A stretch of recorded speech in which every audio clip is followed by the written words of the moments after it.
guys, so we are here again with a new topic, we can say new chapter, gravitation for class 9th. Okay, so in this chapter we will start with a question like when we drop something from a height, it always move downside. Why? Means when we drop a stone, it always falls toward earth vertically downward. Why? These all things, why rain falls, why atmosphere of earth holding by the earth, and so many questions are there which has a single answer, that is gravitation. Okay, so first question like we have, why stone freely fall when dropped from a height, okay. This is a question, we put anything here, stone or anything like mango or an apple, like Isaac Newton. Okay, whole answer was given by Sir Isaac Newton. Okay, we can put Sir here. Isaac Newton, we simply use Newton. Okay, Newton was the first scientist who gave the concept of gravitation. Okay, he just saw that story you all know, ki when apple falls, so the concept of gravitation came into mind of Newton. Okay, what was the force who pulling the stone towards the earth, means downside? That force is called by Newton as gravitational force. Okay, gravitational force. This just give an idea ki whenever things fall, whenever things dropped, whenever things are released, it always move towards earth, and that is due to gravitational force, and this is also known as gravity. Gravity of what? Gravity of earth. Okay, this is the simple thing कि gravitational force is also called as gravity of earth. Got it? Now move to the next point, like only earth has this gravitational force or any other? तो इस universe में, in this universe, जितने भी मास हैं सबके पास अपनी एक gravity होती है. ठीक है, सारे के सारे लोग एक फोर्स लगाकर दूसरे मास को अट्रैक्ट करते हैं, और ये भी कॉन्सेप्ट दिया था किसने? न्यूटन ने. किसमें? यूनिवर्सल ग्रेविटेशनल लॉ में. ठीक है, gravitational law given bye Newton. Good. Okay, universal gravitational law में इन्होंने क्या बताया था? इन्होंने कहा था कि जितने भी यूनिवर्स में, ऑल यूनिवर्स, जितने भी सेलेस्टियल ऑब्जेक्ट आपके ले लो या स्मॉल एटॉमिक पार्टिकल्स ले लो, इन सब के अंदर ये कैपेबिलिटी होती है कि वो एक दूसरे मासेस को क्या कर सकते हैं? अट्रैक्ट कर सकते हैं. Each and every masses will attract by another masses. This concept was given by Newton universal gravitational law. Okay, and mathematically उस लॉ को कि कितना फोर्स लगेगा, लाइक सेलेस्टियल बॉडीज हैं like moon and earth, they have some forces of attraction, तो वो force कितना होगा? सन टू अर्थ कितना होगा, सन टू मून कितना होगा, या other planets like Mars, Jupiter, जो भी हम ले लेते हैं, सैटर्न, इन सब के बीच में जो फोर्सेस होंगे, लाइक अब स्मॉल एटम की बात कर लेते हैं, इलेक्ट्रॉन्स, प्रोटॉन्स, या एटम्स ले लेते हैं, मॉलिक्यूल्स ले लेते हैं. Each have some matters, and matter को ही हम क्या कहते हैं? मास कहते हैं.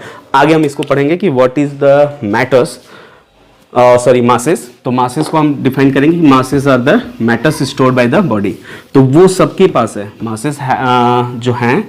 ईच एंड एवरी बॉडी जो भी हमारी यूनिवर्स में, सबके पास क्या है? मासेस है. Each and every body have some masses. Without mass कोई भी बॉडी पॉसिबल नहीं है. ठीक है, ओके. तो न्यूटन के अकॉर्डिंग जितने भी मासेस यूनिवर्स में, सब एक दूसरे को क्या करते हैं? अट्रैक्ट करते हैं. अच्छा, ये यूनिवर्सल लॉ है, पूरी यूनिवर्स में काम करता है. ठीक है, कहीं पर भी कोई इसमें चेंजेस नहीं आएगा कि लाइक अर्थ पर अट्रैक्शन इस मैनर में हो रहा है तो मून पर किसी और मैनर में होगा. नहीं, जितना फोर्स, मतलब जिस वे में या जिस कॉन्सेप्ट से फोर्स यहाँ पे हम पढ़ेंगे, सेम मैनर्स में हम किसी अदर प्लेनेट पे या किसी अदर स्टार्स पे पढ़ेंगे. Clear?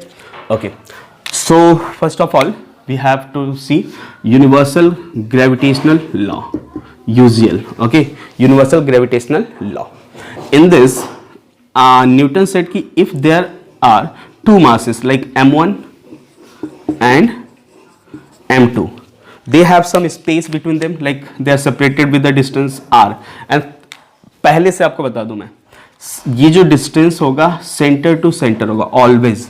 In universal gravitational law given by the Newton we always take the distance this R, और कह सकते हो या डी कह सकते हो या ए कह सकते हो, कोई कंफ्यूजन नहीं होना चाहिए कि हमारे बुक में तो डी दिया था सर आर पढ़ा रहे, नहीं ऐसा कुछ नहीं है. बस डिस्टेंस इनके बीच में जो होगा वो हम अपनी सिंप्लिसिटी के लिए क्या ले रहे हैं, आर ले रहे हैं. ठीक है, तो R is the distance between the masses. And these distances will be from center to center, not from surface to surface. Always we will take center to center. और बहुत ही छोटा सा लाइक इलेक्ट्रॉन है तो वो इतना छोटा होता है, इतना छोटा कि अगर अर्थ के कंपेरिजन में उसकी बात की जाए तो इसके सेंटर की डिस्टेंस लेंगे, लेकिन इसके क्या से लेंगे, बॉडी से ले लेंगे. उसके सरफेस या उसके सेंटर की कोई वैल्यू नहीं ली जाएगी क्योंकि बहुत ही छोटा रहेगा वो, तो उसका सरफेस या सेंटर कोई मतलब नहीं बचेगा. ठीक है, तो we always take the distances from centre to centre. Now they said कि if two masses are there having some distances between them, having some separation r between them, then the force between them will be always attractive in nature, and that force is given by F, that is always proportional to, which depends on masses magnitude, means दोनों के masses के magnitude पे depend करेगा, and inversely proportional to the square of the distance between them. इनके बीच की जो gap होगी, सेपरेशन होगा, उसका स्क्वायर करिए, उसको इनवर्स करिए, मीन्स 1/2 कर दीजिए, 1 में कर दीजिए. इनके तीनों की क्या होता है, ये डिपेंडेंसी इस तरह से होती है, मासेस पे डायरेक्टली डिपेंड करता है और इनके बीच की जो डिस्टेंस होती है उसके स्क्वायर के इनवर्सली प्रोपोर्शनल होता है. When we combine them all three, then what we will get proportional F proportional m1 directly, m2 directly, and inversely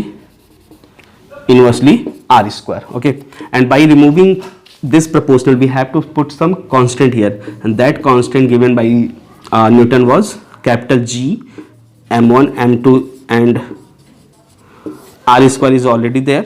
This G, extra G, ये किस कब आया है, ये जब प्रोपोर्शनल रिमूव किए तब. और किस कॉन्सेप्ट में है हमारा, attraction force of gravitational given by that Newton, universal gravitational law है ना, दैट्स वाई इसको क्या बोलते हैं, कांस्टेंट. पहली चीज तो ये कि प्रोपोर्शनल रिमूव किया है, इक्वल लाया है तो कांस्टेंट आएगा, और ये कांस्टेंट क्या कहलाता है, universal gravitational constant. Okay, capital G is what, capital G is universal gravitational constant. Got it? And the value of gravitational constant, universal gravitational constant capital G was given by Cavendish, Henry Cavendish. Actually full name अगर देखा जाए तो Henry Cavendish. ठीक है, CAVENDISH. Cavendish actually experimentally find किए थे capital G की value, and that is given by 6.67 into 10 to the power minus 11, and unit of capital G was given by, means how can we find कि unit कितनी होगी, unit होगी आपकी, देखिए we will see कि ये formula क्या है, G F equal to G m1 m2 by r square. हमें सिर्फ G की यूनिट चाहिए, तो G को पकड़ लीजिए आप.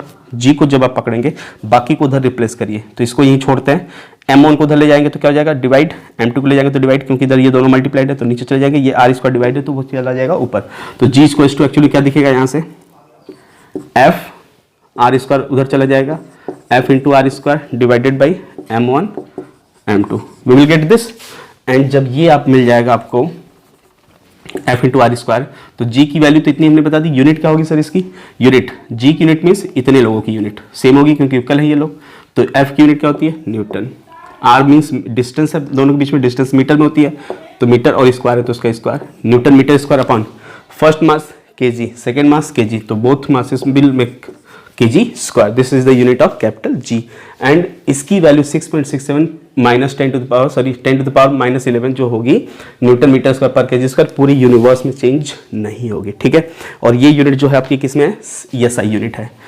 Newton is SI, metre and kg all have the same type, that is SI. Okay, this is the fundamental part कि यूनिवर्सल ग्रेविटेशन लॉ में आपको अगर डिफाइन करना है कि what was the universal gravitation law, तो आप सिंपली क्या बोलोगे, forces between two masses is directly proportional to masses and inversely proportional to the square of the distance between them. I am just writing here the statement. According to UCL, gravitational force between two masses m1 and m2, between two masses is directly proportional to the product. देखो यहाँ पे single मास के proportional, यहाँ पे single, तो दोनों अगर साथ में लिया जाए तो क्या हो जा रहा है, प्रोडक्ट हो रहा है ना, मल्टीप्लाइड हो रहा है कि नहीं हो रहा है, तो directly proportional to product of masses and inversely, देखो रिवर्स है, inversely proportional to and inversely proportional to square of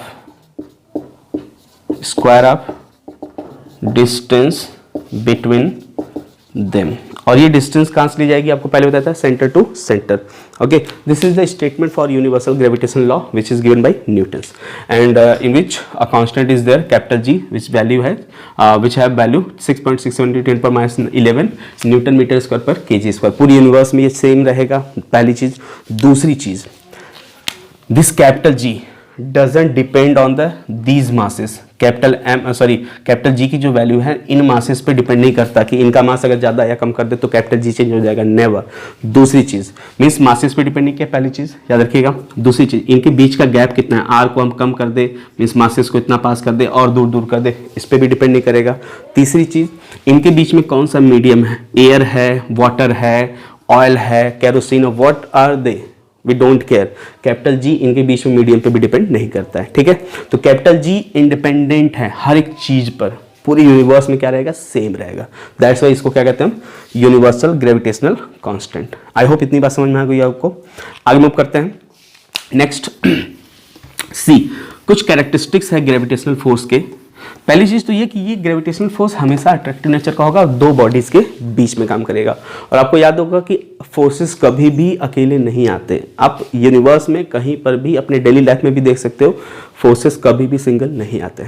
अगर हम किसी को हिट करते हैं, किसी को पंच करते हैं, तो रिवर्स में भी हम फील करते हैं कि कुछ हमें हिट हो रहा है ना. तो forces always come in pair. बहुत अच्छे, जब पेयर में आ रहे हैं तो एक आएगा आपका एक्शन कहलाएगा और दूसरा क्या कहलाएगा, रिएक्शन. लाइक हमने अगर इसको हिट किया, ऐसे मारा, तो ये वापस हमें हिट करेगा, तो हमने अगर एक्शन दिया तो वापस हमें क्या मिलेगा, रिएक्शन. ठीक है, वैसे ही अगर दुनिया में, यूनिवर्स में दो मासेस और ये both masses are attracting to each other, तो see if this m1 and this is m2 and they have separation of r, okay, always distance will be taken from center to center. if suppose कि m1 masses और m2 masses के बीच में इतना gap, तो force कितना हो जाएगा sir इसमें, g m1 m2 over r square. this will be the distance between them, force between them. और ये फोर्स किस पे लगेगा, पहले वाले पे, दूसरे वाले पे या इनके बीच में, तो आंसर है तीनों का ये आंसर है सेम. इस पर भी यही फोर्स लगेगा, इस पर भी यही फोर्स लगेगा और इनके बीच का भी यही फोर्स कहलाएगा. ठीक है, if questions has 3 different part कि find out the force on m1, find out the force on m2 second part, and third part की find out the gravitational force between them, तो आपको क्या करना होगा, all 3 has the same answer, that is the m1 m2 by r square. got it? okay, now अब आप ये बताओ, जैसे मैंने कहा कि यूनिवर्स में हर एक चीज़ एक दूसरे को अट्रैक्ट करती है अकॉर्डिंग टू न्यूटन, और एक्सपेरिमेंटली हम देख भी सकते हैं, किसी भी चीज़ को छोड़ेंगे तो नीचे जाती है. क्यों? क्योंकि अर्थ इसको अट्रैक्ट करती है. ओके, अब देखिए इस मास को ये खींचेगा, चलो इधर आ जाओ. ठीक है, तो हम इसको लिखते हैं force on 1 due to 2. Okay, इस मास को ये भी तो खींचेगा क्योंकि अट्रैक्शन लग रहा है दोनों का, तो ये इधर खींचा जाएगा, force on 2 due to first. समझ में? देखो डायरेक्शन क्या है इनकी, उल्टी है. 2 को 1 अपनी तरफ खींचा जा रहा है लेफ्ट, और 2 1 को खींचना चाह रहा है राइट.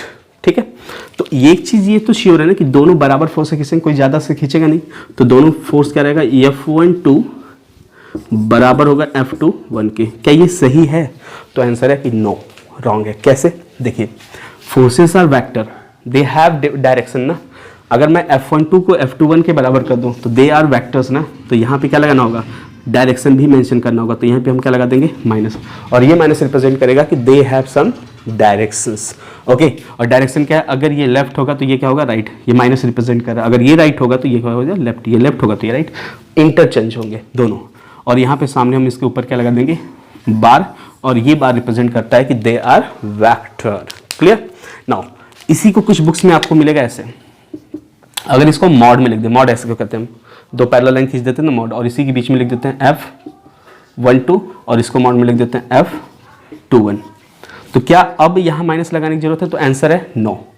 अब इनके ऊपर हम माइनस नहीं लगाएंगे, क्यों, क्योंकि मॉड के बाहर सिर्फ और सिर्फ मैग्नीट्यूड आती है। मैग्नीट्यूड मतलब 10 न्यूटन इस तरफ, 10 न्यूटन इस तरफ, तो यहाँ पे 10 इधर को अगर प्लस लोगे तो इधर वाले को माइनस, लेकिन जब मॉड लगता है तो सिर्फ मॉड मैग्नीट्यूड देखेंगे, 10 डायरेक्शन नहीं देखेंगे कि इधर 10 जा रहा है तो प्लस, इधर जा रहा है तो माइनस, ऐसा कुछ नहीं करने वाले, सिर्फ 10 और 10 लेंगे, तो दे आर इक्वल ना।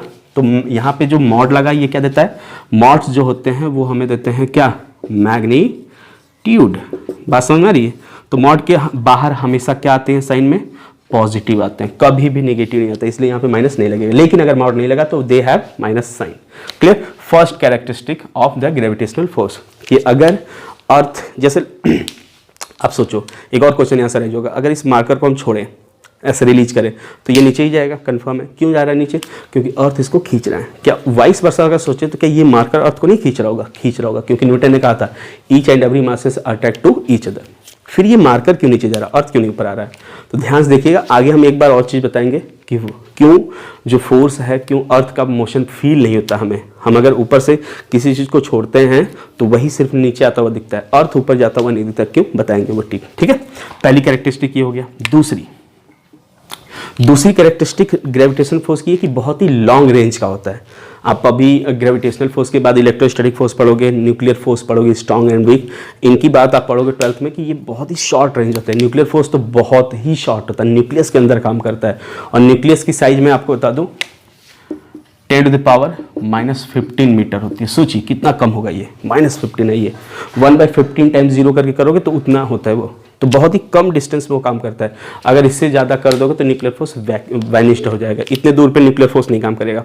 बट ग्रेविटेशनल फोर्स बहुत ही लॉन्ग टर्म के लिए, लॉन्ग रेंज के लिए काम करता है। लेकिन आप सोचो कि मून से अर्थ कितना दूर है, काफ़ी डिस्टेंस, यहाँ पे भी उसका ग्रेविटेशनल फोर्स वर्क करता है। सन से अर्थ कितना दूर है, वो भी काफ़ी डिस्टेंस पे, फिर भी ग्रेविटेशन काम करता है।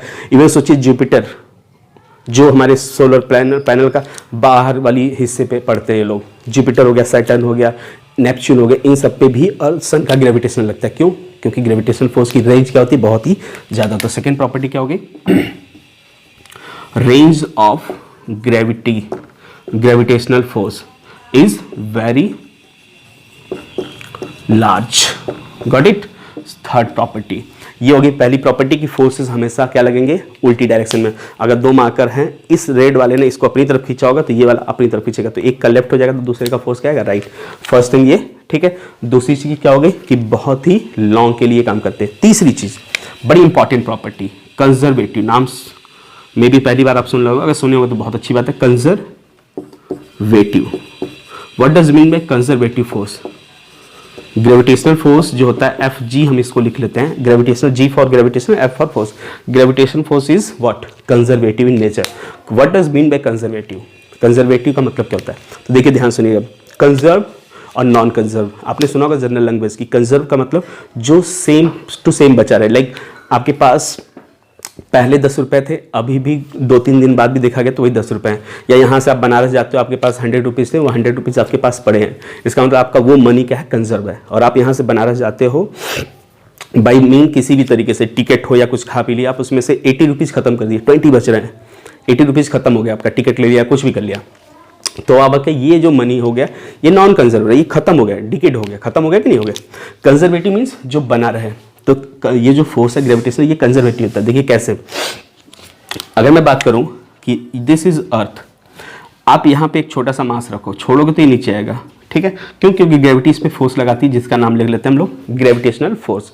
अगर इस आदमी को यहाँ रखकर हम इसके बीच में कुछ रख दें तो भी ये फोर्स इतना ही लगेगा। लाइक एक बड़ा सा स्टोन यहाँ रख दिया और पूछा कि इनके और अर्थ के बीच में जो पहले फोर्स लगता था वो फोर्स बदलेगा, तो आंसर है नहीं। हाँ, एक चीज़ और याद रखिएगा, 2 मासेस अगर हैं यहाँ पे m1 और m2, तो इनके बीच में तीसरा मास अगर आ जाता है m3, तो तीसरे मास के आ जाने से थर्ड मास जब भी आएगा, when ever third mass insert between them, the force between first and second, m1 इसको लिख लेते हैं और m2 इसको और m3 इसको, m1 m2 के बीच में जो पहले फोर्स था सपोज 10 न्यूटन था, अब तीसरा मास इसके बीच में इंसर्ट कर देते हो आप, तो उन दोनों के बीच का जो 10 न्यूटन फोर्स था वो चेंज नहीं होगा। मीन्स 2 बॉडीज के बीच में जो फोर्सेस थे they will never change bye inserting a third, और किसी तीसरे के आ जाने से इन दोनों के बीच में फोर्स चेंज नहीं होगा। तो पहली चीज तो ये होगी कि इसके बीच में कुछ भी रख दोगे, इनके बीच का फोर्स हमेशा क्या रहेगा, कंजर्व। दूसरी चीज, इसको आप ऐसे घुमा के लेकर आओ जमीन पर, लाइक इस मार्कर को मैं ऐसे ऐसे ऐसे ऐसे करके लेकर आऊँ नीचे, या सीधा लेकर आऊँ या ऐसे घुमा कर लेकर आऊँ, किसी भी तरीके से इनके बीच में जो फोर्स लगेगा, जो वर्क होगा, वो हमेशा क्या रहेगा, सेम। वैसे भी आपने पढ़ा होगा, नहीं पढ़ा है तो आगे पढ़ेंगे हम लोग, वर्क हमेशा इनिशियल और फाइनल पॉइंट पर डिपेंड करता है, initial and final point. Like इस बॉडी को आप यहाँ से यहाँ ले जा रहे हो, डिस्प्लेसमेंट 10 है, तो ये डिस्प्लेसमेंट ही वर्क के लिए यूज होगा। आप इस बॉडी को ऐसे घुमा कर ले जाओ, 100 किलोमीटर घूम कर यहाँ आ गए, फाइनल कितना 10 था, इधर से घूम कर गए 100, तब भी 10 ही लेना होगा, और खूब ऐसे घूमते घूमते घूमते 100 के ऊपर 200 ऐसे घूम घूम के इधर उधर क्रॉस करके फिर पहुंचे वहीं पे। फाइनली हमें इनिशियल और फाइनल से मतलब है, हमें पाथ से मतलब ही नहीं है। ऐसे लोग जो पाथ पे डिपेंड ना करते हो उन्हें हम कहते हैं कंजर्वेटिव। पाथ पे डिपेंड करने का मतलब रास्ते में जाने के बाद उनका खत्म होना या बढ़ना डिपेंड होता है, वो कंजर्वेटिव नहीं है। जिनका सिर्फ इनिशियल और फाइनल पे डिपेंडेंसी होती है, रास्ते में क्या हो रहा है कोई मतलब नहीं, they are conserve. Clear? Like friction force, friction force रास्ते में डिपेंड करता है। अगर स्मूथ रास्ता है तो फ्रिक्शन फोर्स कम रहेगा, अगर स्मूथ नहीं है, रफ है, तो friction force will be greater. तो friction force is not a conservative force. Clear? अब समझ में आ गया होगा, कंजर्वेटिव मीन्स जो कंजर्व रहे और नॉन कंजर्वेटिव मीन्स जो कंजर्व ना रहे। ठीक है, तो ये इसकी थर्ड प्रॉपर्टी, क्योंकि कंजर्वेटिव नेचर होता है हमारा किसका, ग्रेविटेशनल फोर्स का। उसके बाद हम बात करते हैं कुछ और प्रॉपर्टीज कि इनवर्स लॉ पे ही वर्क करता है, जो कि हम पहले भी देख चुके थे। फोर्थ प्रॉपर्टी में आप लिख सकते हैं कि फोर्स जो होती है ग्रेविटी, वो किस पे काम करती है, इनवर्स स्क्वायर लॉ पे।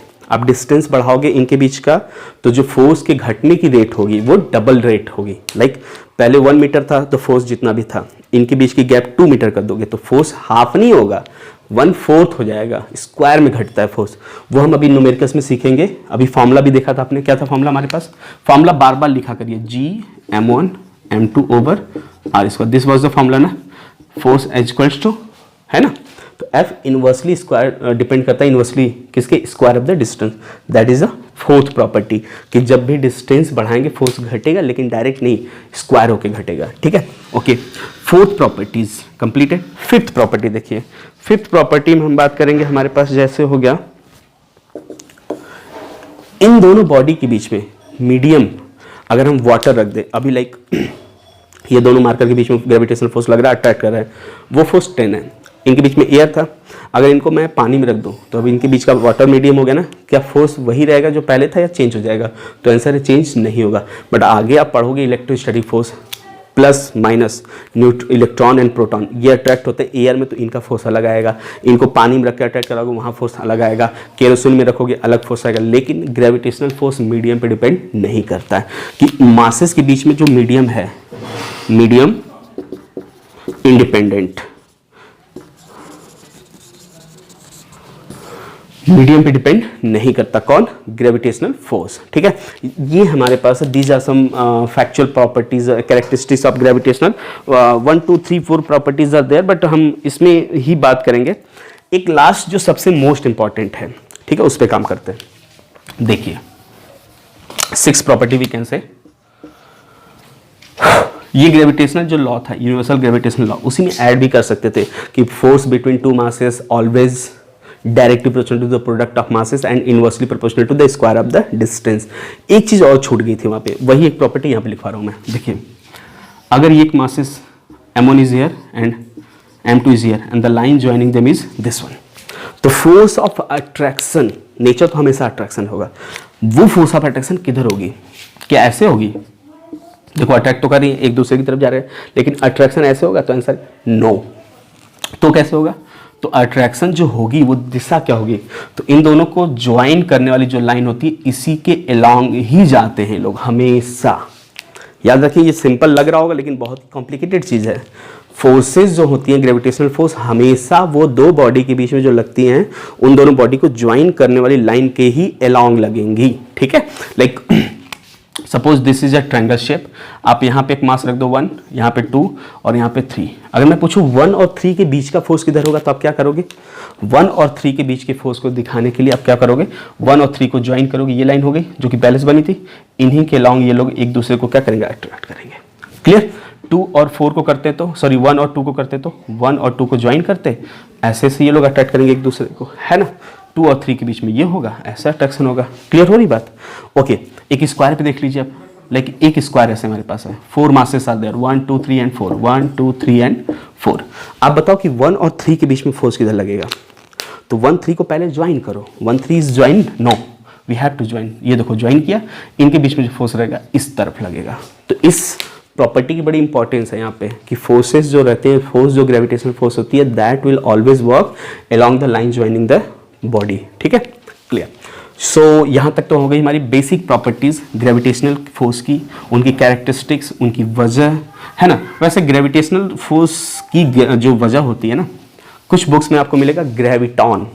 ग्रेविटॉन जैसे इलेक्ट्रॉन प्रोटॉन होते हैं ना, इनकी वजह से ही हम इलेक्ट्रॉन प्रोटॉन की वजह से आगे 10th में आप पढ़ोगे जस्ट नेक्स्ट क्लास में, कि जो इलेक्ट्रोस्टैटिक्स फोर्स होते हैं इलेक्ट्रॉन की वजह से होता है, मैग्नेटिक इफेक्ट जो आता है करंट में वो किसी वजह से होता है? इलेक्ट्रॉन की वजह से। वैसे ही ग्रेविटेशनल फोर्स किसी वजह से होता है?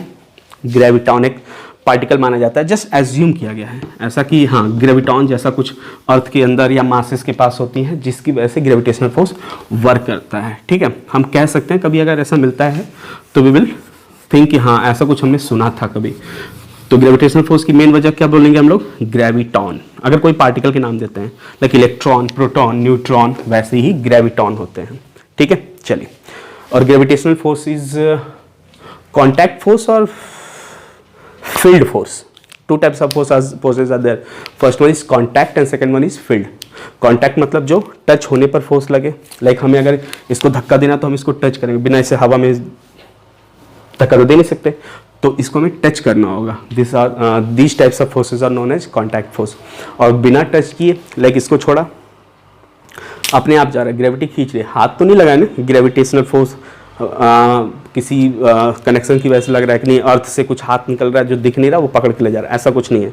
ऐसा ग्रेविटॉन कॉन्सेप्ट में आता है कि ग्रेविटी के पास कुछ फील्ड निकली है, वही फील्ड पकड़ पकड़ के लाती है, ऐसा सोचा जाता है, ठीक है। तो जो फोर्स बिना किसी के टच पे होकर लगती है, that those forces are known as field forces. और अगर कनेक्शन की वजह से, टच की वजह से होता है, कॉन्टैक्ट की वजह से, तो those are known as contact force. Okay, so we are completed here gravitational part.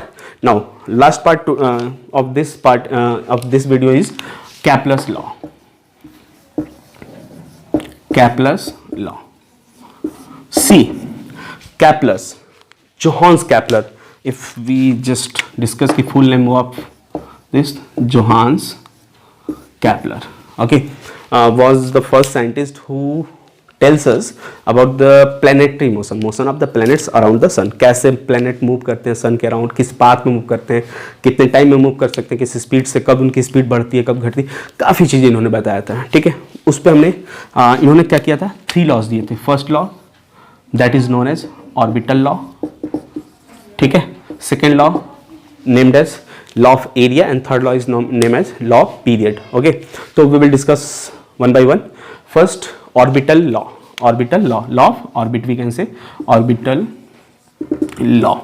According to this law, he said only this part कि जो हम बुक्स में पढ़ते हैं या बुक में देखते हैं, जनरली ऐसा सोचते हैं कि सन यहाँ पे, सन के चारों तरफ प्लैनेट्स घूमते हैं एक सर्कल पाथ, वो सर्कल पाथ नहीं होता है। इसकी वजह क्या उनके दिमाग में आई कि सन कभी फास्ट मूव करता है, सॉरी अर्थ कभी फास्ट मूव करता है, या प्लैनेट जिसकी भी बात करेंगे हम लोग, वो कभी फास्ट मूव करता है, कभी स्लोअर मूव करता है। इसकी वजह ये है कि अगर वो बराबर सर्कुलर पार्ट में घूमता तब तो हमेशा स्पीड बराबर होनी चाहिए थी, बट ऐसा नहीं होता, जिससे उनके दिमाग में आया कि सर्कुलर पाथ तो नहीं है।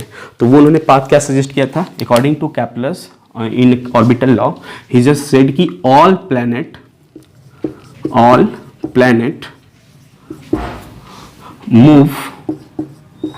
move around sun with sun situated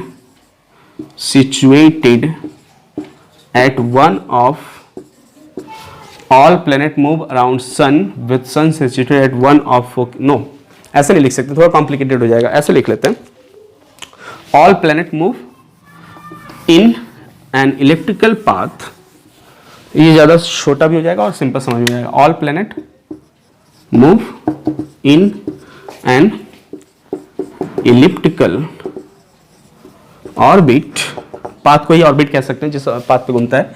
all planets move in an elliptical orbit with sun situated at one of the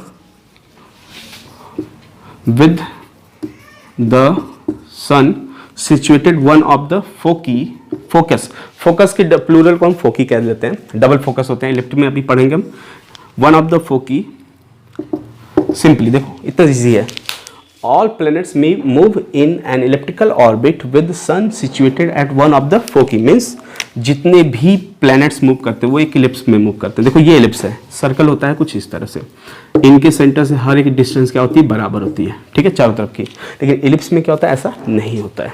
ellipse में दो सेंटर्स माने जाते हैं, centre 1 centre 2। This centre is known as suppose focus 1 and this focus number 2। तो इन्हीं किसी एक focus में से सन को एक जगह पे क्या करना है, वन ऑफ द फोकी मतलब किसी एक फोकस पे क्या करना है, सन को रख देना है। तो मान लेते हैं कि सन यहाँ पर है, किसके लिए, प्लेनेट के लिए। कौन सा प्लेनेट है, चलिए प्लेनेट का हमने यहाँ पे एक बना दिया, this is the planet P. ये प्लेनेट ऐसे से घूमेगा इस पे, ऐसे से, और सन इसके लिए कहाँ फील होगा, सन फील होगा यहाँ पे। तो देखो कभी सन के क्लोज होगा, कभी सन से क्या होगा, काफी दूर होगा, कभी बहुत ही क्लोज आ जाएगा, कभी बहुत दूर चला जाएगा। तो इस पाथ की वजह से ही हमें कभी कभी क्या फील होता है, ठंडी बहुत ज्यादा, और कभी गर्मी फील होता है। ऐसे काफी चीजें होती है इसमें, रीजन तो बहुत है, अभी हम इस पर ज्यादा डिस्कस नहीं करेंगे। पाथ कैसा हो गया, एलिप्स। इलिप्स का एक दूसरा समझने का तरीका सिंपली ओवल बोल सकते हैं, ओवल स्ट्रक्चर, ठीक है। जैसे एक होता है, एक तो नहीं कह सकते बट लेट्स से कि हाँ ऐसा कुछ है। आप कभी सैलेड देखे होगे, शादी उदी में सैलेड काटते हैं, जब स्लाइस ऐसे ट्रायंगल मतलब इंक्लाइन काटते हैं तो जो कटा हुआ हिस्सा निकलता है, आप कैरेट का देख लो, किसी का देख ले, तो उसमें जो स्ट्रक्चर आता है ऐसा ही कुछ आता है ना, this is known as ellipse. Ellipse में सन यहाँ पर होगा या यहाँ होगा, किसी एक जगह होगा, और प्लेनेट इसी ऑर्बिट में घूमेगा, ठीक है। सारे प्लेनेट्स ऐसे घूमते हैं, किसी की डिस्टेंस पास होती है, किसी की और दूर होती है, किसी की और दूर होती है ना, ऐसे घूमते हैं। दूसरी बात, ये जो सन से क्लोजेस्ट पास्ट होता है इसे हम कहते हैं अपोगी। अपोगी ना कहते हैं इसको, कह लेते हैं हम लोग ऐसे पेरिलिनियन कह लेते हैं, ऐसे पेरिगी कहते हैं हम लोग, बट पेरिहेलियन, ठीक है। The farthest point is known as aphelion. इसको हम अपोगी कह सकते हैं, अपोगी, एंड इसको हम कह सकते हैं पेरिगी, ठीक है। दीज आर द पॉइंट्स, ऐसे ही इनको यूज किया जा सकता है कि एक प्लेनेट पेरिगी पर तो बताओ उसकी स्पीड क्या होगी, एक प्लेनेट पेरिगी पे सॉरी अपोगी पे चला गया तो वहाँ पे टेम्परेचर कैसा होगा, ठंडा होगा, गर्मी, ऐसी टाइप के क्वेश्चन के लिए हम इसको थोड़ा सा जानते रहे कि जो सन के क्लोजेस्ट होगा, अगर सन यहाँ होता तो ये पॉइंट क्या कहलाता, अगर सन यहाँ पे होता तो ये पॉइंट क्या बन जाता, पेरिगी बन जाता, उसके क्लोज वाला, और दूर वाला क्या बन जाता, अपेगी या एपेलियन बोल देते उसको सिंपली, ठीक है। पहली चीज़ तो ये होगी हमारे पास कि सारे प्लैनेट्स ऑर्बिट कैसी होगी, इलिप्स होगी, सन उनके किसी एक फोकस पे होगा, ठीक है। और जो सन के क्लोजेस्ट पार्ट होगा उसे एपेलियन कहेंगे, मतलब सॉरी पेरिलियन कहेंगे या पेरिगी कहेंगे, और जो दूर पड़ेगा, सबसे दूर जो पड़ेगा उसे क्या कहेंगे, अपोगी या एपेलियन कह लेंगे, ठीक है। ये कहानी होगी हमारे पास। और एक और बात इसी में लिख लेते हैं, चलिए। जो सबसे बड़ी लाइन है ये वाली, this is termed as a diameter ना, अगर सर्कल होता तो ऐसे डायमीटर बनता कि नहीं बनता, तो इसको हम कहते हैं मेजर एक्सिस, मेजर एक्सिस, ठीक है। और जो इसके परपेंडिकुलर ये लाइन होती है, इसको छोटा दिख रहा है तो इसको हम क्या कहते हैं, माइनर एक्सिस, माइनर एक्सिस, ठीक है। अच्छा, मेजर एक्सिस का आधा क्या कहलाएगा, हाफ ऑफ मेजर एक्सिस, या उसी के एक वर्ड में बोलते हैं हम लोग क्या, इसका आधा यहाँ तक जो होगा वो क्या कहलाएगा, सेमी मेजर एक्सिस, ठीक है। और सेमी मेजर एक्सिस को अगर मान लीजिए ए बोल दें, अभी यूज करेंगे इसलिए हम इसको बोल दे रहे हैं, सेमी मेजर एक्सिस को हमने क्या बोल दिया, ए, या आर बोल लेते हैं, चलिए आर बोल लेते हैं, ज़्यादा अच्छा लगेगा। आर एक तरह से रेडियस लग रहा है ना, अगर सर्कल होता तो उसका रेडियस बनता कि नहीं बनता? तो सेमी मेजर एक्सिस एक तरह से क्या है, रेडियस, बट है नहीं। अब एलिप्स के लिए तो नहीं बोल सकते हम, सर्कल अगर एज्यूम कर लेंगे, हाँ एज्यूम करेंगे, आगे आने वाले लॉज में हम इसको सर्कल एज्यूम करेंगे। बड़े कॉम्प्लिकेटेड चीज़ें हैं। अब एलिप्स माना जा रहा है, फिर आगे आने वाले समय में हम इसको क्या मानेंगे, सर्कल मानेंगे कि सर्कल होता है, क्योंकि हमें कैलकुलेशंस करने होते हैं और एलिप्स की कैलकुलेशन आपको 12th में पढ़ाया जाएगा। तो अभी के कैलकुलेशन के लिए क्या करेंगे, तो अभी के लिए हम इसको क्या लेंगे, एजम्पशन में सर्कल मान लेंगे। Clear? Okay, move to the second law. Second law is orbital law की बात क्या होगी हमारे पास, law of area. Second law, law of area. See, law of area में हम लोग को क्या देखना है, जो प्लेनेट मूव कर रहा है सन के चारों तरफ, उस सन को प्लेनेट से ज्वाइन करिए, एक लाइन से ज्वाइन हो जाएगा। जहां भी प्लेनेट होगा उसको सन से क्या करिएगा, ज्वाइन करिएगा, और वो लाइन लगातार भी मूव करेगा जैसे जैसे प्लेनेट मूव करेगा। वैसे प्लेनेट से मूव करते रहते हैं। हमारा अर्थ एक चक्कर पूरे सन के कितने दिन में लगा लेता है, जितने दिन में लगाता है उसको हम क्या बोलते हैं, 1 ईयर बोलते हैं ना। और वो होता कितना है, अगर लीप ईयर है तो 366 और नहीं है तो 365। ओके, तो देखिए लॉ ऑफ एरिया के लिए क्या करिएगा, ये हो गया एलिप्स जिस पे प्लेनेट घूम रहा है। Suppose this is the planet position, पहले ये प्लेनेट यहीं पे था और सन कहाँ पे है, यहाँ पे है। ठीक है, तो पहले क्या करेगा आप, सन को ज्वाइन करिए। ये हमने ज्वाइन कर दिया किससे, प्लेनेट से। अब प्लेनेट ऐसे घूमते घूमते घूमते घूमते इधर जा रहा है, ऐसे से घूमेगा। सपोज ऐसे घूमना है इसको, तो पहले 1 से ही था, फिर ये दूसरे पॉइंट पे यहाँ पहुँच गया। कब, एक टाइम इंटरवल था डेल्टा टी, छोटा सा टाइम था, उतने में ये बीता और घूमते घूमते यहाँ पहुँच गया। तो ये लाइन ऐसे भी तो घूमेगी ना। देखिए इस पॉइंट को प्लेनेट से ही जोड़ के रखना है, तो इसे घूमते घूमते घूमते यहाँ पहुँचेगी। अब यहाँ पहुँचेगी तो बताइए क्या ये पूरा का पूरा एक एरिया स्वेप्ट हुआ है, घुमाए ना इसको पूरा, ये लाइन घूमेगा ना, तो इसको हम कहते हैं स्वेप्ट एरिया। स्वेप्ट, स्विप लिख सकते हैं, स्विप एरिया, या स्वेप्ट लिख लेते हैं, स्वेप्ट एरिया। इतना एरिया क्या किया उसने, स्वेप्ट किया। किसने, जो प्लेनेट से सन को जोड़ने वाली लाइन है वो लाइन। ठीक है, ओके। अच्छा, प्लेनेट को कुछ देर के लिए छोड़ देते हैं, फिर प्लेनेट घूमते घूमते घूमते घूमते यहाँ पहुंच गया, किस पोजीशन पे, P3 पर। फिर से इनको जोड़िए और उतने ही टाइम के लिए फिर से ऑब्जर्वेशन लगाइएगा। प्लेनेट हो सकता है इतनी दूर पहुंचे, कहाँ पे, P4 पे। फिर ज्वाइन करिए इनको, तो फिर से ये एरिया क्या हो गया, स्वेप्ट किया गया कि नहीं किया गया। इस एरिया का नाम A2 रखिए, इस एरिया का नाम A1 रखिए।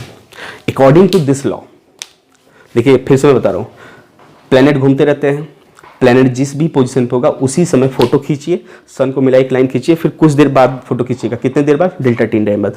प्लेनेट यहाँ पहुंचेगा, इसको मिला दीजिएगा और इसके बीच में जो पार्ट आएगा, जितना भी एरिया आएगा उसकी वैल्यू निकाल लीजिएगा। A1 सब हो जा रही है। This will called swept area in this time interval. फिर छोड़ दीजिएगा, फिर प्लेनेट घूमते घूमते घूमते घूमते यहाँ पहुंचेगा, फिर यहाँ फोटो खींचेगा, ये लाइन मिलाइएगा, फिर डेल्टा टी बाद फिर एक फोटो खींचेगा, यहाँ मिल जाएगा, इसको फिर मिलाइएगा, ये वाले एरिया को फिर से ले लीजिए। कितने टाइम बाद ये बना है, डेल्टा टी। ये कितनी टाइम बाद बताता है, डेल्टा टी। इस लॉ के हिसाब से according to Kepler's, in equal interval of time, line कौन सी लाइन की बात हो रही है, सन को प्लैनेट से जोड़ रही है ना, line joining the planet and sun swept equal area। देखिए है कॉम्प्लेक्स नहीं, सिंपल है, बस समझने की जरूरत है क्या कि ये जो लाइन है जो प्लेनेट को सन से जोड़ रहा है, line joining the planet and sun swept equal area. Equal area swept करेगा, यहाँ का एरिया आपस में क्या होगा, A1 will be equals to A2। लेकिन केस क्या होनी चाहिए, टाइम इंटरवल भी क्या होना चाहिए, इक्वल होना चाहिए। ऐसा नहीं कि यहाँ 2 घंटे तक देखा तो प्लेनेट घूमते घूमते घूमते यहाँ पहुंचा, फिर यहाँ पे 4 घंटे के लिए देखना, नहीं, यहाँ भी कितने घंटे देखना है, 2 ही घंटे। तो ये जो एरिया कवर होगा, this area will be same for each and every position. ठीक है, क्या हम इसको ऐसे लिख सकते हैं, यहाँ का एरिया सेम है, डेल्टा ए मान लेते हैं इसका, यहाँ का भी एरिया सेम है, इसको भी डेल्टा ए ले लेते हैं, दोनों सेम है, टाइम इंटरवल भी दोनों का सेम है ना, तो दोनों का टाइम से डिवाइड कर लेते हैं। तो एक चीज़ तो श्योर रखिए, अगर एक पॉइंट पे इसको A1 लिखते हैं और दूसरे पे 2, तो दोनों ये बराबर होंगे कि नहीं होंगे, एज पर लॉ कि इक्वल एरिया स्वेप्ट किया जाता है अगर टाइम इंटरवल क्या हो, सेम हो। तो जब बराबर होगा तो इसको हम एक बार और लिख सकते हैं, 3/Δt, एक बार और लिख सकते हैं 4/Δ3, ऐसे हर बार लिख सकते हैं ना। जो चीज़ हर बार जगह सेम हो उसको क्या हम ऐसे नहीं लिख सकते कि A और T का जो डिवीजन होगा वो क्या रहेगा, कांस्टेंट रहेगा हर जगह के लिए, बन सकता है ना। खैर ये आपके सिलेबस से बाहर है, बट ये अगर याद रहेगा, समझ में आ गया होगा थोड़ा बहुत तो अच्छी बात है, नहीं तो इसको कोई टेंशन लेके नहीं रहना कि ये कैसे आ गया, क्या है ये delta A by delta T क्या है। तो डेल्टा क्या है, डेल्टा का मतलब होता है चेंज। लेकिन आपके पास 2 रुपए थे, अब सडनली 5 रुपए हो गया, तो चेंज कितने का होगा, 3 रुपीज़ का, तो वो डेल्टा हम निकालते हैं चेंज के लिए, ठीक है। तो यहाँ बता रहा चेंज इन एरिया कि यहाँ से यहाँ तक कितना एरिया बदला गया, यहाँ से यहाँ कितना एरिया बदला, तो एरिया जो भी रहेगा, यहाँ का हो यहाँ का हो, टाइम अगर सेम रहा, दोनों का नीचे का टाइम सेम, ये भी सेम ये भी सेम, तो दोनों की वैल्यू हमेशा कट पीट के क्या आएगी, सेम आएगी ना, तो इसीलिए उसको क्या बोल दिया, कांस्टेंट बोल दिया गया। तो delta A by delta T constant, कौन से लॉ के अंदर आता है ये, लॉ ऑफ एरिया। इस लॉ के हिसाब से जो एरिया स्वेप्ट होगा प्लेनेट के थ्रू इक्वल टाइम इंटरवल वो क्या रहेगा, बराबर रहेगा, ठीक है। आई होप ये बात समझ में आई होगी। Okay, move to the last law, law of period. Third law, law of periods. जो हमारे प्लैनेट्स हैं वो सारे प्लैनेट सन के चारों तरफ घूमते हैं और सबकी अपनी अपनी अलग अलग क्या है, प्लैनेट की टाइम पीरियड होती है। कोई हो सकता है 10 डेज में मूव कर जाता है, कोई 80 डेज में, कोई 365 डेज में, ऐसे से होते हैं सबके। तो सबकी टाइम पीरियड जो होती है, एक साइकिल कंप्लीट करने में जो टाइम लगता है उसे क्या कहते हैं, टाइम पीरियड। वो टाइम कैसे चेंज होता है, किसका टाइम ज़्यादा होगा किसका कम होगा, ये किस चीज़ पर डिपेंड करता है। तो आपको लॉजिकली लग रहा होगा, जो सन से पास में घूम रहा है वो जल्दी घूमता होगा, जो दूर से घूमता है वो देर में घूमेगा, और जो दूर रहेगा वो और समय लेगा। तो एक चीज़ तो क्लियर हो कि रेडियस जो होगी, distance of planet to sun is defined as cause, कि कौन प्लैनेट ज़्यादा टाइम लेगा। क्लियर है। तो इसके लिए इन्होंने एक सिंपली कॉन्सेप्ट देखा, और ये लॉ क्या कहलाया, लॉ ऑफ पीरियड। इस लॉ के हिसाब से इन्होंने क्या कहा कि अगर प्लैनेट ऐसे है, प्लैनेट घूम रहा है पी और घूमकर एक चक्कर टी टाइम में लगाता है, और इसको हम सन को यहाँ रखते हैं, इसके मेजर एक्सिस को आर बोलते हैं। क्या नाम बताया था इसका, semi major axis. R is what, semi major axis. तो as per this law square of देखो यहाँ नीचे भी लिख रहा हूं मैं, स्क्वायर ऑफ किसका स्क्वायर किया, टाइम पीरियड का। स्क्वायर ऑफ टाइम पीरियड, क्या लिख दिया मैंने यहां पर, कोई नहीं, square of time period is directly proportional to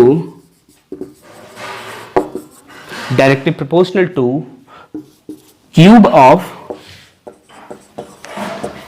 किसका है, क्यूब सेमी मेजर एक्सिस का ना, आर का क्यूब है ना, cube of semi major axis. देखो अगर आपको ये स्टेटमेंट बड़ा कॉम्प्लिकेटेड लग रहा है तो आप ये याद कर लो ना, square of time period is directly proportional to cube of semi major axis. R को याद रखना कि आर क्या है, सेमी मेजर एक्सिस है, पूरे मेजर एक्सिस का आधा, ठीक है। Square of the time period is directly proportional to square of the semi major axis. This is the third law. And ये तीनों लॉज के हिसाब से पूरे प्लैनेटरी मोशन को क्या किया था, केपलर ने डिफाइन कर दिया था, एक्सप्लेन कर दिया था, ठीक है। यहाँ तक हमारे पास केपलर्स लॉ हो गए, या इस पार्ट में, इस वीडियो में हम लोग यहीं तक रखेंगे।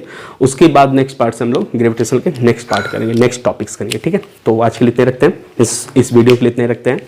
फर्दर के लिए next video. So thank you.